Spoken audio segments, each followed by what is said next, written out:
Hello guys, welcome back our YouTube channel. तो कैसे हैं आप लोग? आई होप कि आप सभी बढ़िया होंगे और बढ़िया से आप लोगों की पढ़ाई चल रही होगी। तो गाइस, यहाँ पर आज हम लेकर आए हैं आपके लिए आरआरबी ग्रुप डी 2026 का बायोलॉजी का पीवाईक्यू। बायोलॉजी के पीवाईक्यू हैं गाइस, जो कि आपको आने वाली परीक्षा में ग्रुप डी के बहुत ही हेल्पफुल होने वाले हैं।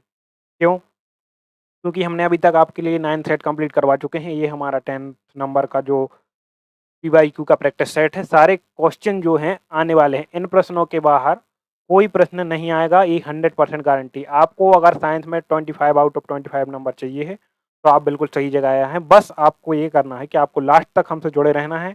100% आपको रिजल्ट मिलेगा, 100% आपको रिजल्ट मिलने वाला है। तो आपको निसंकोच रोज बिल्कुल नियम से प्रैक्टिस करते रहने हैं, और लास्ट तक अगर आप जुड़े रहेंगे तो सिलेक्शन की गारंटी मेरी 100% है। चलो हम बढ़ते हैं अपने क्वेश्चन की तरफ, टाइम को गवाते ना हुए। फर्स्ट क्वेश्चन रहा आपकी स्क्रीन पर, इसका आंसर बताइए जल्दी। आपको कमेंट में बताना है आंसर। पहला क्वेश्चन है, निषेचन की प्रक्रिया कहाँ संपन्न होती है? बताइए। क्वेश्चन आया है एनटीपीसी 12 जनवरी 2021 को चैप्टर 2 में। बताइए इसका राइट आंसर क्या हो जाएगा। निषेचन प्रक्रिया कहाँ संपन्न होती है? बताइए कहाँ संपन्न होती है। गर्भाशय, अंडवाहिनी, योनि या अंडाशय में? तो कहाँ होती है बताइए। फेलोपियन ट्यूब में। कहाँ? Fallopian tube. जिसका भी आंसर है सही है, राइट आंसर हो जाएगा फेलोपियन ट्यूब। ठीक है, नेक्स्ट क्वेश्चन देखते हैं। मनुष्यों में गुणसूत्रों की कुल संख्या कितनी होती है? तो मनुष्यों में जो गुणसूत्रों की संख्या कितनी होती है, वो 46 होती है। अगर यहाँ पर गुणसूत्र जोड़ों में पूछता है, जोड़े कितने जोड़े होते हैं गुणसूत्रों के, तो वहाँ पर राइट आंसर हमारा 23 होता है, क्योंकि जो जोड़े होते हैं वो 23 होते हैं। और बात करें अगर गुणसूत्रों की, तो गुणसूत्र 46 होते हैं, मतलब कि डबल। एक जोड़े में क्योंकि जो चीज़ें होती हैं, कोई किसी भी चीज़ का एक जोड़ा, अगर एक जोड़ा उसमें होती है दो, तो यहाँ पर अगर जोड़े की बात करें तो 23 जोड़े मिलेंगे गुणसूत्रों के। और अगर गुणसूत्रों की संख्या की बात करें तो 46 मिलेंगे। ये बात आपको बहुत ही ध्यान रखना है। कई बार क्वेश्चन आ चुका है, बिल्कुल 3 स्टार लगा लीजिए क्वेश्चन पर आप। आरआरबी ग्रुप डी का क्वेश्चन है, 2018 में आया था और कई अन्य परीक्षाओं में भी आ चुका है। नेक्स्ट क्वेश्चन की ओर आगे बढ़ते हैं। कि देखो, कमेंट आपको करते रहना है। क्यों करते रहना है कमेंट? क्योंकि आपको चीज़ें बूस्ट रहेंगे। कमेंट करेंगे, हम आपके कमेंट देख रहे हैं, आपको सही और गलत बता देते रहेंगे। अमीबा में किस प्रकार का प्रजनन पाया जाता है? बताइए। बहुत ही इंपॉर्टेंट क्वेश्चन है और कई बार ये परीक्षा में पूछा जो जा चुका है। बताइए, अमीबा में किस प्रकार का प्रजनन पाया जाता है? कमेंट करते रहिए, हम देख रहे हैं क्योंकि। तो बताइए, द्विविखंडन पाया जाता है, मुकुलन पाया जाता है, पुनरुद्भवन पाया जाता है, या निषेचन पाया जाता है? बताइए क्या रहेगा इसका राइट आंसर। तो अमीबा में किस प्रकार का प्रजनन पाया जाता है? राइट आंसर इसमें जल्दी बताना है आपको। कमेंट करिए जल्दी, इसका राइट आंसर क्या है।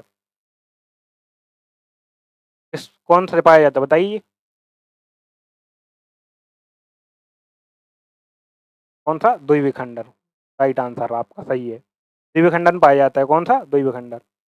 ठीक है, ये आंसर जिसका है वो सही है। नेक्स्ट क्वेश्चन देखते हैं। पुरुषों में पाया जाने वाला मुख्य सेक्स हार्मोन कौन सा है? एस्ट्रोजन है, प्रोजेस्टेरॉन है, टेस्टोस्टेरोन है, या इंसुलिन है?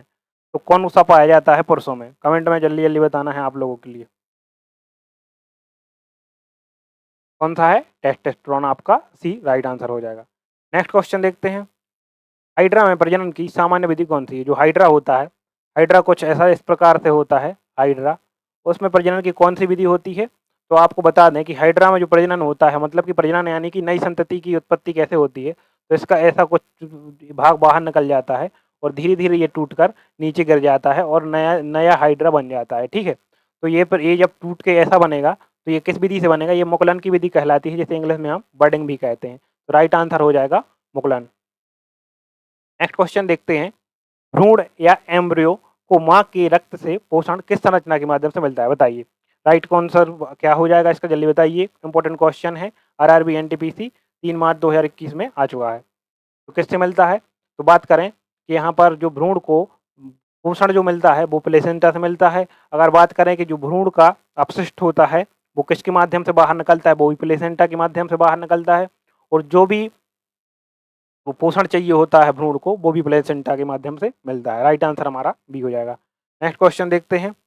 मादा जनन कोशिका का निर्माण कहाँ होता है? तो मादा जनन कोशिका का निर्माण कहाँ होता है? गर्भाशय में होता है? बिल्कुल नहीं। योनि में? बिल्कुल नहीं। अंडवाहिनी? बिल्कुल नहीं। अंडवाहिनी में क्या होता है? यहाँ पर निषेचन होता है, जो कि हमने अभी आपको फर्स्ट क्वेश्चन में बताया था। तो अंडाशय में क्या होता है, एक्सेल का निर्माण होता है। नेक्स्ट क्वेश्चन देखते हैं, पुरुष प्रजनन तंत्र में शुक्राणु का निर्माण कहाँ होता है? जो पुरुष का प्रजनन तंत्र होता है उसमें शुक्राणु का निर्माण कहाँ होता है? बताइए राइट आंसर इसका क्या हो जाएगा। पुरुष के प्रजनन तंत्र में शुक्राणु का निर्माण कहाँ होता है? वृषण में होता है। और अगर बात करें स्टोरेज की, स्टोर कहाँ होता है? वीर्य जो स्टोर कहाँ होता है, शुक्राणु स्टोर कहाँ होते हैं? तो ये स्टोर होते हैं कहाँ पर? हमारे अधिवृषण में। कहाँ पर? अधिवृषण कहते हैं जिन्हें। ये भी क्वेश्चन आपसे आगे जरूर पूछेगा। ठीक है, तो यहाँ पर आपको इस चीज़ को नोट कर लेना है। जो भी हम एक्स्ट्रा चीज़ें लिखवा रहे हैं बहुत ही इंपॉर्टेंट चीज़ें बता रहे हैं। अधिवृषण स्टोर होता है यहाँ पर, ये क्वेश्चन जरूर आएगा और आ भी चुका है कई बार। आप देख लीजिएगा, आगे आपको देखने को जरूर मिलेगा। नेक्स्ट क्वेश्चन देखते हैं, फूल का कौन सा भाग नर जननांग होता है? तो फूल की कुछ प्रकार से कैसी होती है, कुछ इस प्रकार से क्या होती है, सॉरी यहाँ पे मैं आपको बता देता हूँ फूल फूल कैसा होता है, थोड़ा सा आपको समझा के बता देता हूँ, अदरवाइज आप लोगों को याद नहीं रहेगा। ठीक है, थोड़ा सा चित्र अच्छा नहीं बन रहा है, बाकी आप लोग इस टाइप से समझ लीजिएगा।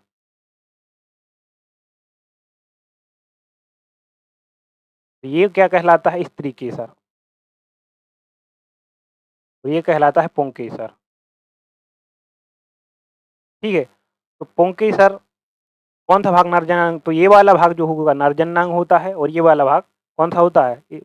मादा जन्नांग होता है, ये वाला भाग। तो यहाँ पर पुंकेसर हमारा राइट आंसर हो जाएगा।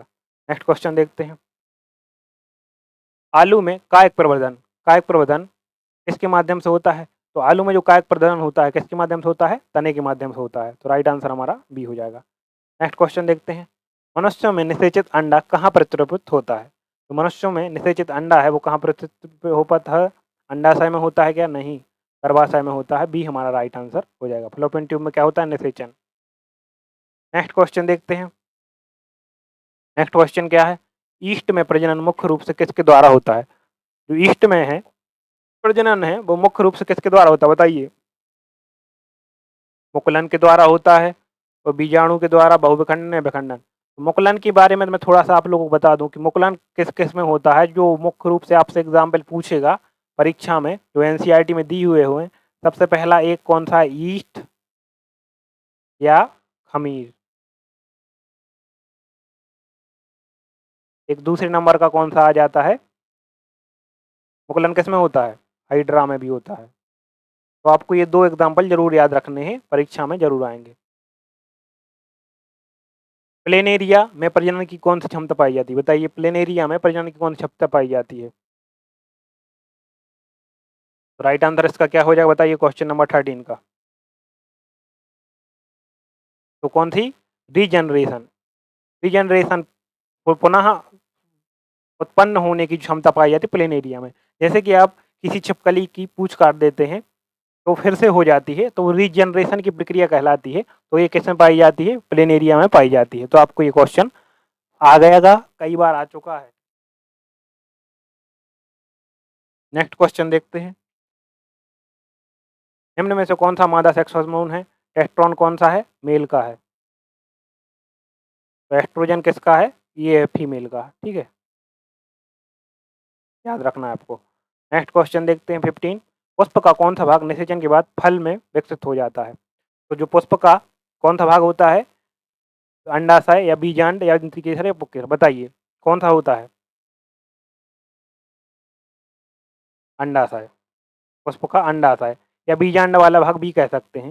यहाँ पर अंडाशय राइट आंसर होगा। नेक्स्ट क्वेश्चन देखते हैं, एक लिंगी फूल का उदाहरण कौन सा है?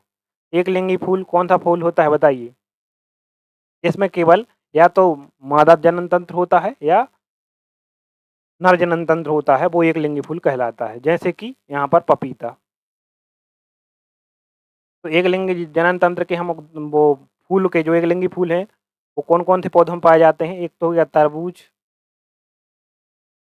एक हो गया पपीता। ठीक है, तो ये हो गए हमारे दो एग्जाम्पल जो आपसे क्वेश्चन पूछ सकता है। नेक्स्ट क्वेश्चन देखते हैं, मानव शरीर की सबसे बड़ी कोशिका कौन सी है? बताइए, मानव शरीर की सबसे बड़ी कोशिका कौन सी है? और सबसे छोटी बताना है। सबसे पहले तो आपको बताना है सबसे बड़ी, फिर बताना है आपको सबसे छोटी, इसके बाद बताना है आपको सबसे लंबी। ठीक है, जो मानव शरीर की, ये मानव शरीर की है। ठीक है, तो आप बताइए क्या क्या हो जाएगा इसका राइट आंसर। अगर बात करें सबसे बड़ी बात की, सबसे बड़ी कौन सी है? अंडाणु। अगर आप बात करें सबसे छोटी तो कौन सा है? शुक्राणु। सबसे लंबी की बात करें तो तंत्रिका। ठीक है, तंत्रिका है। अगर बात करें कि ओवरऑल सबसे बड़ी, मतलब पूरी पृथ्वी में सबसे बड़ी कोशिका किसकी है? शुतुरमुर्ग का अंडा।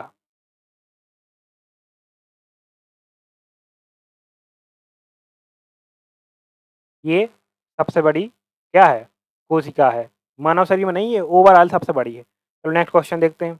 नसबंदी में पुरुष के किस भाग को काटकर बांध दिया जाता है? शुक्रवाहिका को, या बेस डिफरेंस भी कहते हैं। तो इस प्रकार की होती है, इसको यहाँ से बीच में से कट करके, तो इससे क्या हो जाता है, वीर्य का आदान प्रदान नहीं हो पाता है। तो ये शुक्रवाहिका, जिसे बेस डिफरेंस कहते हैं, इसको काट के बांध दिया जाता है। नेक्स्ट क्वेश्चन देखते हैं। महिलाओं में मेंस्ट्रुअल साइकिल, रजोधर्म की समाप्ति को क्या कहा जाता है? क्या कहा जाता है? आपको याद रखना है, पॉज से, मेनोपोज, मेनोपोज कहा जाता है। क्या कहा जाता है? मेनोपोज। और स्टार्टिंग को क्या कहा जाता है? मीनार्च। क्या कहा जाता है? और शुरुआत को क्या कहा जाता है?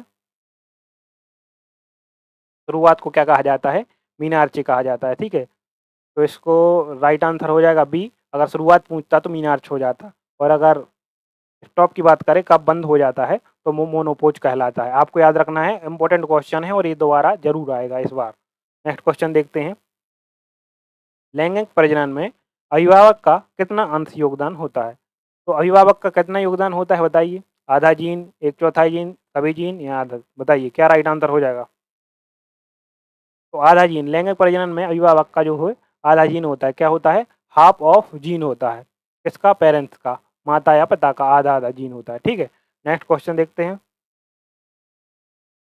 शुक्राणु और मूत्र के विसर्जन के लिए एक ही समान मार्ग कौन सा होता है? शुक्रवाहिका होती है क्या? नहीं, बिल्कुल गलत। इससे सब बीरा आता है। मूत्र मार्ग होता है, मूत्र नली होता है, वृषण, यहाँ पर बीरे बनता है। तो राइट, इन दो में कोई एक राइट आंसर जरूर होगा। बताइए इसमें से राइट आंसर क्या है, कमेंट करके बताइए। तो क्या होगा? मूत्र मार्ग हमारा राइट आंसर हो जाएगा। नेक्स्ट क्वेश्चन देखते हैं। उस विधि को क्या कहते हैं जिसके द्वारा गर्भाशय में कॉपर टी रखा जाता है?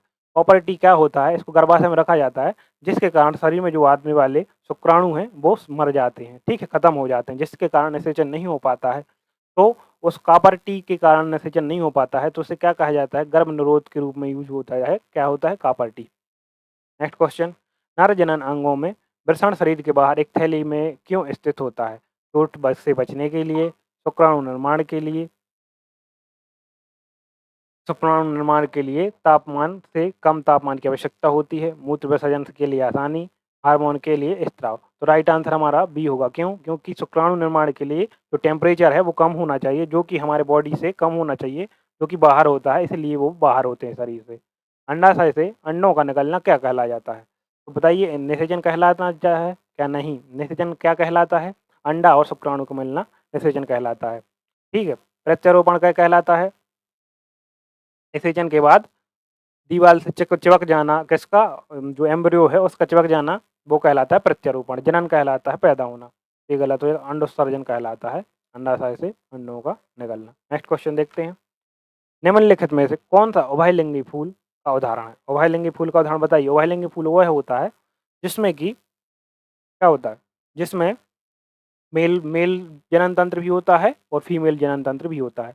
तो पपीता तो नहीं होगा, क्योंकि पपीता में सिर्फ एक मेल या फीमेल होता है। तरबूज में भी मेल या फीमेल होता है, ककड़ी में भी मेल या फीमेल होता है। राइट आंसर सरसों, इसमें मेल और फीमेल दोनों जनन तंत्र पाए जाते हैं। तो राइट आंसर क्या हो जाएगा? सरसों हो जाएगा। क्वेश्चन नंबर 25 का सी। नेक्स्ट क्वेश्चन देखते हैं। पुष्प का कौन सा हिस्सा पराग कणों को ग्रहण करता है? पुष्प का कौन सा हिस्सा पराग कणों को ग्रहण करता है? तो जो पुंकेसर से परागकण आते हैं उसको कौन ग्रहण करता है? कौन करता है? परागकोश करता है क्या? परागकोश नहीं करता। परागकोश होता है अंडाशय, बाह्यदल नहीं, वर्तिकाग्र करता है। ठीक है। स्त्री केसर में जो सबसे ऊपर का भाग होता है जिसे वर्तिकाग्र कहते हैं, स्त्री केसर में कुछ इस टाइप का ऊपर का इस टाइप का भाग होता है, इसे वर्तिकाग्र कहते हैं। ये ग्रहण करता है किसको? परागकणों को। नेक्स्ट क्वेश्चन देखते हैं। भ्रूण के विकास की प्रक्रिया को वैज्ञानिक रूप से क्या कहा जाता है? बताइए। भ्रूण के विकास की प्रक्रिया को वैज्ञानिक रूप से क्या कहा जाता है? क्या कहा जाता है? एम्ब्रायोजेनेसिस। आपको याद रखना है ये, एम्ब्रायोजेनेसिस। राइट आंसर हमारा ये हो जाएगा। नेक्स्ट क्वेश्चन देखते हैं, इसका बताइए। निम्नलिखित में से कौन सा अंग महिला प्रजनन प्रणाली का हिस्सा नहीं है? अंडाशय, गर्भाशय, शुक्रवाहिका और फैलोपियन ट्यूब। आंसर तो यहीं लिखा हुआ है कि यह पुरुष अंग है। शुक्रवाहिका जो है एक पुरुष अंग है। ठीक है, तो राइट आंसर यहाँ पर हमारा शुक्रवाहिका हो जाएगा। ये जो है हिस्सा नहीं है किसका? महिला प्रजनन तंत्र का। नेक्स्ट क्वेश्चन देखते हैं। निषेचन के बाद बनने वाली पहली कोशिका को क्या कहा जाता है? भ्रूण कहा जाता है, युग्मनज कहा जाता है, अंडाणु या शुक्राणु? भ्रूण तो जब जायगोट के बाद बनने वाले को कहा जाता है भ्रूण, पहले उसे युग्मनज कहा जाता है यानी कि जायगोट कहा जाता है। तो राइट आंसर यहाँ पर हमारा बी हो जाएगा। नेक्स्ट क्वेश्चन देखते हैं। स्पाइरोगाइरा में अलैंगिक प्रजनन किस विधि द्वारा होता है? स्पाइरोगाइरा में किस विधि द्वारा होता है बताइए? तो इसमें होता है विखंडन विधि से। ठीक है, इसके एग्जाम्पल फिर से याद दिला दूँ। एक तो है हाइड्रा और एक कौन सा है? ईस्ट है। ठीक है, आपको याद रखना है। और विखंडन स्पाइक वगैरह में क्या होता है? विखंडन। विखंडन कैसा होता है? विखंडन ऐसा होता है कि जैसे एक एक लंबी कोई चीज़ है, जैसे एक स्पाइर वगैरह है, तो ये छोटी छोटी छोटी छोटी चीज भागों में टूट जाता है और फिर ये फिर अपने आप में बड़ी हो जाती हैं, बिल्कुल इसके जैसी। ठीक है, बिल्कुल इसके जैसी बड़ी हो जाती हैं, तो ये विखंडन कहलाता है, जो कि स्पाइरोगाइरा में देखने को मिल जाता है। ठीक है, ये एक प्रकार का अलैंगिक प्रजनन होता है। नेक्स्ट क्वेश्चन देखते हैं। फूलों वाले पौधों में दोहरा निषेचन की खोज किसने की थी? फूलों वाले जो पौधे होते हैं उनमें दोहरा निषेचन की खोज किसने की थी? डार्विन ने की थी? नहीं। मेंडल ने की थी? नहीं। नेबर्क ने की? नवाज सचिन ने की थी। किसने? नवाज सचिन ने की थी। राइट आंसर हमारा बी हो जाएगा। नेक्स्ट क्वेश्चन देखते हैं। मादाओं में प्रोजेस्टेरोन हार्मोन का मुख्य कार्य क्या है? आवाज पतली करना? नहीं, ये नहीं है। गर्भाशय गर्भावस्था के लिए तैयार करना, दूध का निर्माण करना, हड्डियों को मजबूत करना? बताइए। तो हमारे पास राइट आंसर क्या हो जाएगा? 32 का बताइए। गर्भाशय में गर्भावस्था के लिए दीवार को तैयार करना, गर्भावस्था के लिए तैयार करना। राइट आंसर हमारा बी हो जाएगा। नेक्स्ट क्वेश्चन देखते हैं।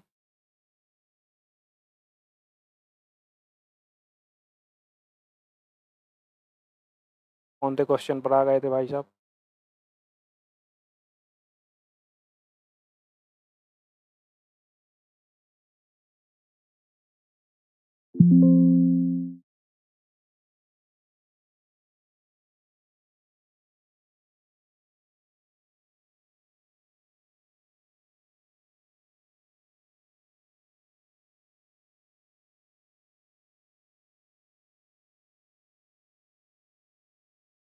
Thirty three. रजनोवृत्ति मेनोपॉज सामान्यतः किस आयु में होता है? रजनोवृत्ति यानी कि जो पीरियड साइकिल है आना बंद हो जाना, तो वो कब होता है? 45 से 55 की उम्र में होता है महिलाओं में। ठीक है, तो राइट आंसर ये हो जाएगा। नेक्स्ट क्वेश्चन देखते हैं। एक परिपक्व शुक्राणु की शीर्ष में क्या पाया जाता है? तो शुक्राणु होता है वो इस प्रकार की क्या होती है? उसकी एक सिर होता है, इस प्रकार की पूंछ होती है। ठीक है, इस सिर में पूछ रहा है क्वेश्चन, शीर्ष में क्या पाया जाता है? केवल माइटोकॉन्ड्रिया पाया जाता है? नहीं। केवल वसा प्रोटीन? नहीं। केंद्रक एवं एक्रोसोम क्या पाया जाता है? केंद्रक एवं एक्रोसोम पाया जाता है। राइट आंसर हमारा बी हो जाएगा। नेक्स्ट क्वेश्चन देखते हैं। किस पौधे के बीज हवा के द्वारा सबसे आसानी से फैलते हैं? आम के फैलते हैं क्या? नहीं। नारियल के? नहीं। मटर के भी नहीं। किसके फैलते हैं? डैंडिलियन के। किसके? डैंडिलियन के। राइट आंसर बी हो जाएगा। वह प्रक्रिया जिसमें नर और मादा युग्मक मिलकर एक नई कोशिका बनाते हैं क्या कहलाती है? बताइए। नर और मादा मिलकर नई एक कोशिका बनाते क्या कहलाती है? निषेचन कहलाती है। क्या कहलाती है? फर्टिलाइजेशन या निषेचन। राइट आंसर हमारा डी हो जाएगा। नेक्स्ट क्वेश्चन देखते हैं। निम्नलिखित में से कौन सा फूल मादा का हिस्सा है? बताइए। निम्नलिखित में से कौन सा फूल का मादा हिस्सा है? बताइए। राइट आंसर क्या हो जाएगा? पुंकेसर, स्त्रीकेसर, परागकोश या तंतु? तो मादा जो हिस्सा हो उसे स्त्रीकेसर कहा जाता है। क्या कहा जाता है? स्त्रीकेसर कहा जाता है। चलो नेक्स्ट क्वेश्चन को देखते हैं। मानव विकास के दौरान प्लेसेंटा का निर्माण कब होता है? मानव विकास के दौरान प्लेसेंटा का निर्माण कब? निषेचन के तुरंत बाद, गर्भावस्था के पहले महीने में, जन्म के समय या किशोरावस्था में? बताइए। तो राइट आंसर क्या हो जाएगा? गर्भावस्था के पहले महीने में। Right answer B. ठीक है, नेक्स्ट क्वेश्चन देखते हैं। अलैंगिक प्रजनन में संतानें कैसी होती हैं?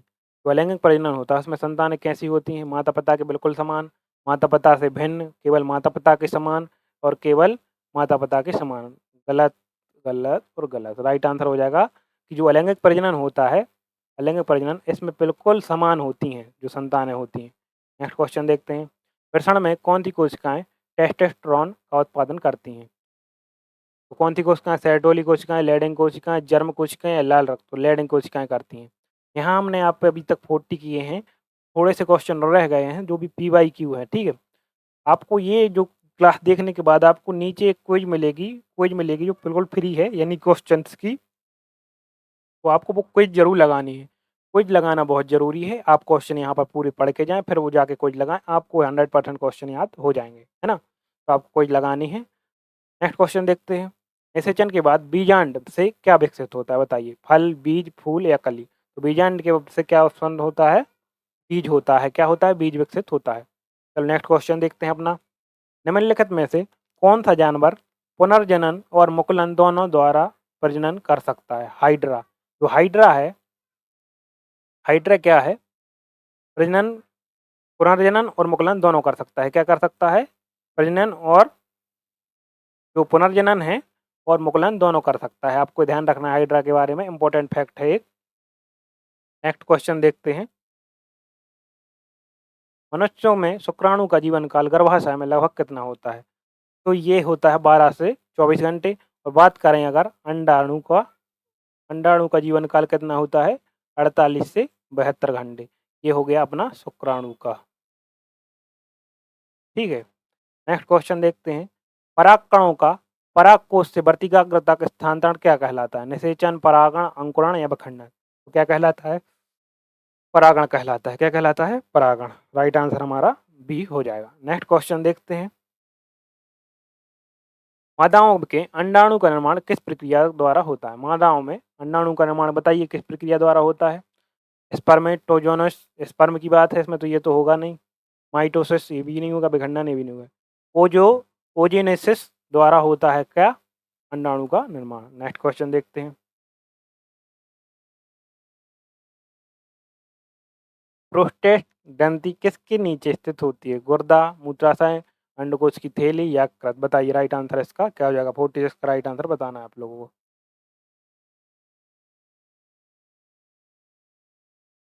राइट आंसर हो जाएगा इसका मूत्राशय। ठीक है, क्वेश्चन सारे इंपॉर्टेंट है और सारे पी भाग क्यों हैं।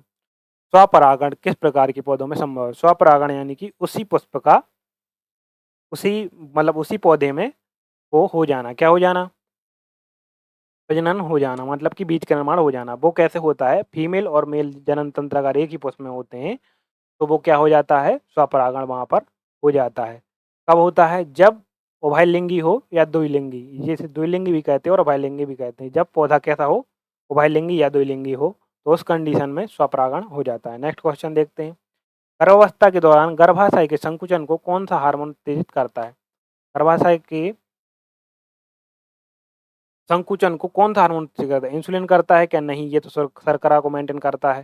जो ऑक्सीटोसिन है, ऑक्सीटोसिन है, ये क्या करता है? गर्भाशय के संकुचन को, हार्मोन को उत्तेजित करता है। राइट आंसर हमारा बी हो जाएगा। तो नेक्स्ट क्वेश्चन देखते हैं। फ्यूजन ऑफ गैमेट्स, युग्मकों का संलयन के परिणाम स्वरूप क्या बनता है? क्या बनता है? बीजाणु बनता है क्या? नहीं। क्या बनता है? युग्मनज बनता है। क्या बनता है? युग्मनज। आपको ध्यान रखना है। नेक्स्ट क्वेश्चन देखते हैं।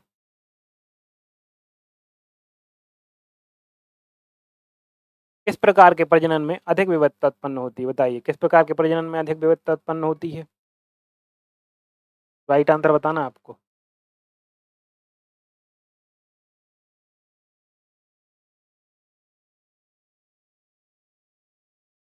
अलैंगिक प्रजनन, लैंगिक प्रजनन या मुकुलन या विखंडन? बताइए।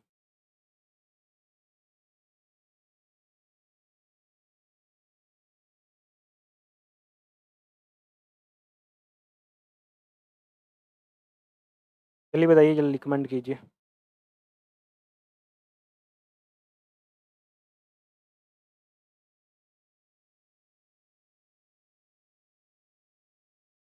इसमें लैंगिक प्रजनन में विविधता ज़्यादा देखने को मिलती है। नेक्स्ट क्वेश्चन देखते हैं।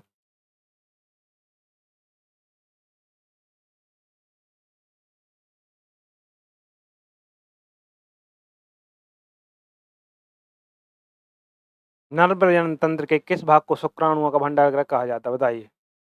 मैंने बताया था स्टोर कहाँ होता है? अधिवृषण में। ठीक है, वृषण में बनता है। नेक्स्ट क्वेश्चन देखते हैं।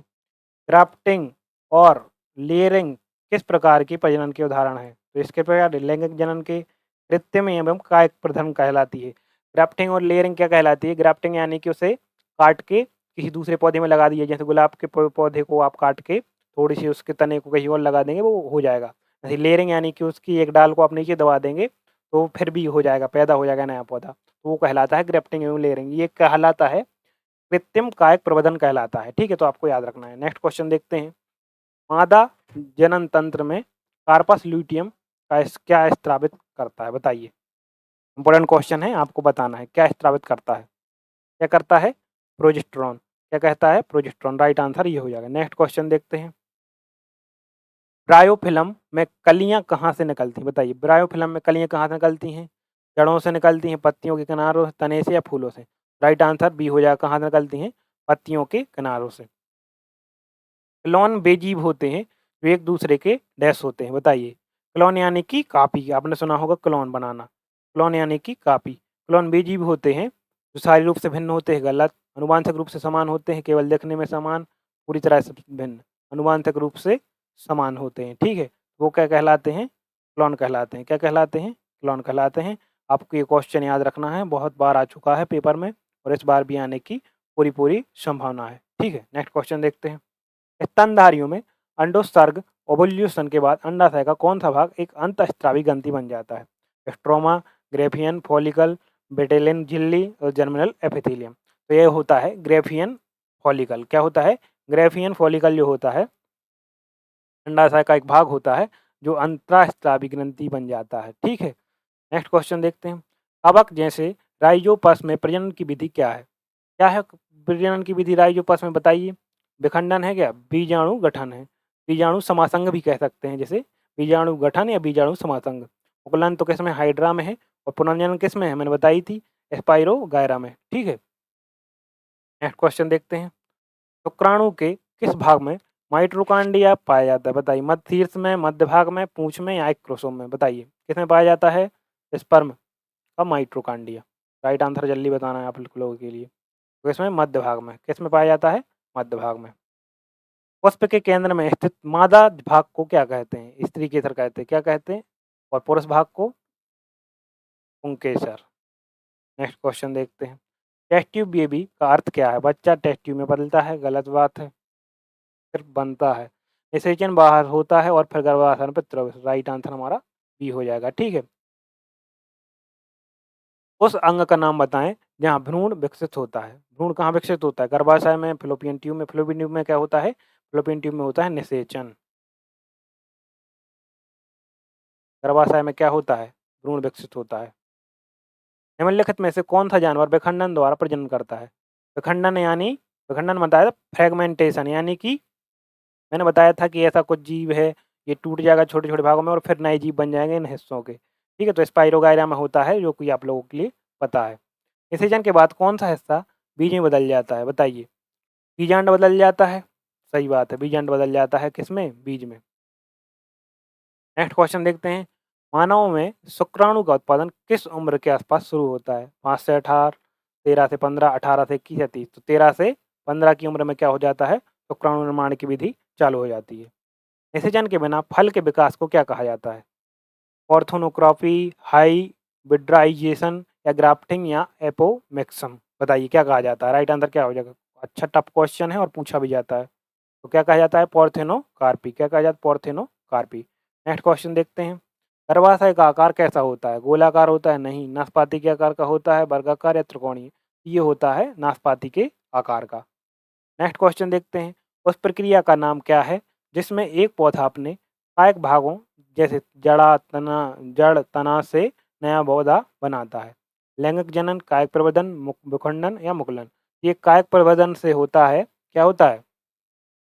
कायिक जो प्रवर्धन है एक प्रक्रिया है जिसके द्वारा पौधे अपने कायिक भागों जैसे जड़ और तना से नए पौधे बना लेते हैं।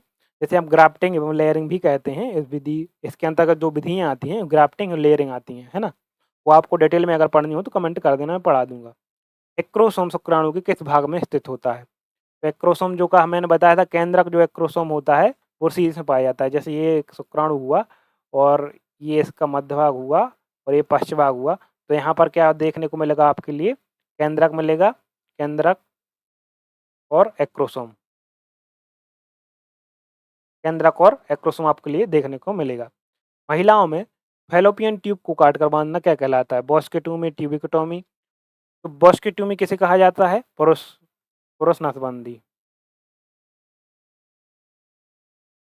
ठीक है, इसमें जो बेस्ट डिफरेंस है इसको काट के दिया जाता है। और ट्यूबिकटोमी किसे कहा जाता है? फीमेल, मादा।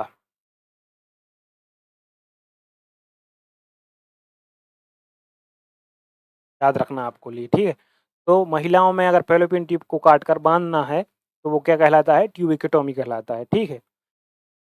परागकोश के अंदर क्या पाया जाता है? परागकोश के अंदर क्या पाया जाता है? परागकण पाया जाता है। क्या पाया जाता है? परागकण। और अगर बात करें कि स्त्री केसर के अंदर क्या पाया जाता है, तो क्या पाया जाता है? वहाँ पे पाया जाता है बीजांड। अमीबा में प्रजनन द्विविखंडन द्वारा होता है। यह किस प्रकार का प्रजनन है? यह है अलैंगिक प्रजनन। लैंगिक प्रजनन नहीं है, अलैंगिक प्रजनन है, ठीक है। नेक्स्ट क्वेश्चन देखते हैं। मानव मादा में निषेचित अंडे का इम्प्लांटेशन कहाँ होता है? गर्भाशय की दीवार में, फैलोपियन ट्यूब में, अंडाशय या योनि? ये होता है गर्भाशय की दीवार में। नेक्स्ट क्वेश्चन देखते हैं। एक फूल के पुंकेसर में क्या क्या होता है? तो एक फूल का पुंकेसर होता है, उसमें क्या क्या होता है बताइए? पुंकेसर यानी कि कौन सा भाग? जो मेल पार्ट होता है। वर्तिकाग्र होता है, परागकोश तंतु होता है, अंडाशय बीजांड होता है या पंखुड़ी बादल? इसमें होता है परागकोश और तंतु। निम्नलिखित में से कौन सा एक प्रजनन अंग नहीं है? वृषण प्रजनन अंग है, अंडाशय प्रजनन, गर्भाशय, फेफड़े नहीं है, तो ये राइट आंसर हमारा सी हो जाएगा। नेक्स्ट क्वेश्चन देखते हैं। शुक्राणु के पूंछ का मुख्य कार्य क्या है? शुक्राणु के पूंछ का मुख्य कार्य क्या है? राइट आंसर आपको बताना है। पोषण प्रदान करना? बिल्कुल नहीं। रक्षा करना? नहीं। गति प्रदान करता है, इसी की वजह से शुक्राणु आगे बढ़ पाते हैं। एक फल में नर और मादा दोनों जननांग होते हैं तो उसे क्या कहा जाता है? उसे कहा जाता है उभयलिंगी। क्या कहला जाता है? उभयलिंगी यानी कि मादा और नर दोनों भाग हैं उसमें जनन के, तो जिससे क्या हो जाता है? जनन हो जाता है, यानी कि नया बीज बीज उसी में पैदा हो जाता है। गर्भावस्था की सामान्य अवधि में मनुष्य को कितनी होती बताइए? कितने दिन होती है? लगभग अपन माने तो कितनी होती है? 9 महीने होती है, ठीक है। 9 महीने यानी कि लगभग 280 दिन। नेक्स्ट क्वेश्चन देखते हैं। उस तरल पदार्थ का नाम क्या है जो शुक्राणुओं को पोषण देता है, उनको तैरने में मदद करता है? मूत्र नहीं होता, रक्त भी नहीं होता, हार्मोन भी नहीं होता, शुक्राणु द्रव होता है। मनुष्यों में लिंग निर्धारण किसके गुणसूत्र पर निर्भर करता है? ये करता है किसके? पिता के। क्योंकि इसका जो होता है एक्स एक्स होता है और जो पिता का होता है वो होता है एक्स वाई। तो एक्स वाई यानी कि मेल और एक्स एक्स यानी कि फीमेल। तो इसमें से तो एक ही आना है, एक्स ही आना है। अगर इससे एक्स गया तो लड़की होगी और अगर इससे वाई गया तो क्या होगा? लड़का हो जाएगा, ठीक है। तो ये किस पे डिपेंड करता है? पिता पर। रजो निर्वृत्ति जिस मेनोपॉज की बाद महिलाओं में किस हार्मोन का स्तर गिर जाता है? तो किसका गिर जाता है? एस्ट्रोजन का गिर जाता है। तो यहाँ तक हमने अपने 80 क्वेश्चन कंप्लीट कर लिए। आपका अगर एग्जाम है तो इतने अगर क्वेश्चन आप देख के जा रहे हैं तो आपको इसके बाहर कोई क्वेश्चन नहीं आएगा। और कोई आपको मतलब और कोई आपको प्रैक्टिस करनी है और कोई समस्या है तो आप कमेंट में बता सकते हैं, आपका समाधान जरूर किया जाएगा।